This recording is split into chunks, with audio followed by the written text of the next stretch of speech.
నా పేరు మొహమ్మద్ ఇంతియాజ్ అండి. గాజువాక నియోజకవర్గం, గాజువాక మాది. ఓకే. గడిచిన 2 ఏళ్ల పాలన ఎలా అనిపించింది? గడిచిన 2 ఏళ్ల సుపరిపాలనలో ప్రజలందరికీ అన్ని సంక్షేమ పథకాలు అందుతున్నాయండి. అది ఉదాహరణకి ఎలాగంటే, ఇప్పుడు తల్లికి వందనం ఉంది. తల్లికి వందనం అందరికీ, పిల్లలందరికీ పడుతుంది. ఇంట్లో ఎంతమంది పిల్లలు ఉంటే అంతమందికి పడుతుంది. దానివల్ల పిల్లలందరూ చక్కగా చదువుకుంటున్నారు. నెక్స్ట్ వృద్ధాప్య పెన్షన్లు కానీ, వితంతు పెన్షన్లు కానీ అందరికీ టైం ప్రకారం 1వ తారీఖు తెల్లవారుజామున 6:30 కల్లా అందుతున్నాయండి అందరికీను. మా పాలనలో ఈ కూటమి ప్రభుత్వ పాలనలో ప్రజలందరూ సుఖ సంతోషాలతో వర్ధిల్లుతున్నారని చెప్పడానికి ఎటువంటి సంకోచం లేదు. మనకైతే మాత్రం యుద్ధం అనే ఒక పదం వల్ల, అంటే యుద్ధం కారణంగా రేట్లు పెరిగాయి. కానీ వీళ్ళు వచ్చాక రేట్లు పెంచేశారా అని కొన్ని ప్రతిపక్షాలు అంటున్నాయి. దానికి ఏమంటామంటే, ప్రజలందరూ ఇప్పుడు అన్ని విషయాలు అన్ని అర్థం చేసుకుంటున్నారండి. నెక్స్ట్ ఏంటంటే, నాయకులు కూడా ప్రజలకు అర్థమయ్యే విధంగా ప్రతి విషయం వివరిస్తున్నారు.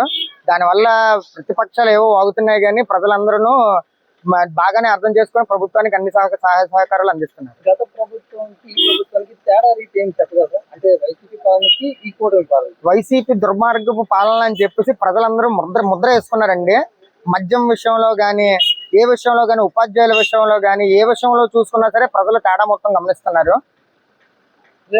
రైల్వే జోన్ విషయాలు అవ్వచ్చు, గోపురం ఎయిర్పోర్ట్ విషయాలు అవ్వచ్చు. సో ఒరిస్సా గెలిపోయిందా, రైల్వే జోన్ ఇంకా రాదా అనుకున్న దానికి ఈ తెలుగు వారి ఒక ఆత్మవిశ్వాసంగా భావించే దశాబ్దాల కాలం నాటి ఈ రైల్వే జోన్ అనేది మీకు దక్కింది. దాని మీద మీరేమంటారు?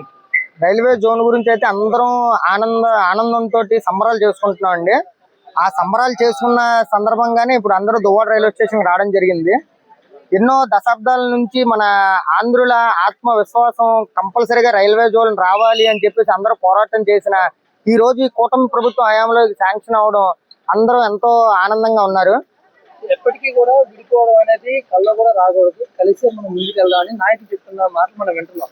కానీ ఎప్పుడు మీరు వేరవుతారా, ఎప్పుడు విడిపోతారా, ఎప్పుడు మనకు అవకాశం వస్తుందని కొందరు ఎదురు చూస్తున్న సందర్భాలు ఉన్నాయి. దానికి ఏమంటారు? అది ప్రతిపక్షాలు రకరకాలుగా విడగొడదాం, విభజించి పరిపాలిద్దాం, బ్రిటిష్ పరిపాలన రప్పిద్దాం అని చెప్పేసి ఆలోచిస్తూ ఉంటారు. కాకపోతే అది జరగని పని. పెద్ద మా డిప్యూటీ సీఎం పవన్ కళ్యాణ్ గారు కానీ, సీఎం చంద్రబాబు నాయుడు గారు కానీ, నారా లోకేష్ బాబు గారు కానీ, మా టీడీపీ అధ్యక్షులు పల్లా శ్రీనివాసరావు కానీ అందరం కలిసిమెలిసి ముందుకెళ్ళి రాష్ట్రాన్ని ముందుకు తీసుకెళ్దామని చూస్తున్నారు. దీని గురించి ప్రతిపక్షాలు రకరకాలుగా వాగుతూ ఉంటాయి. వాళ్ళ మాటలను ఏవి పరిగణలోకి తీసుకోరు. ప్రజలకు అన్ని తెలుస్తున్నాయి ఈ మధ్యలో.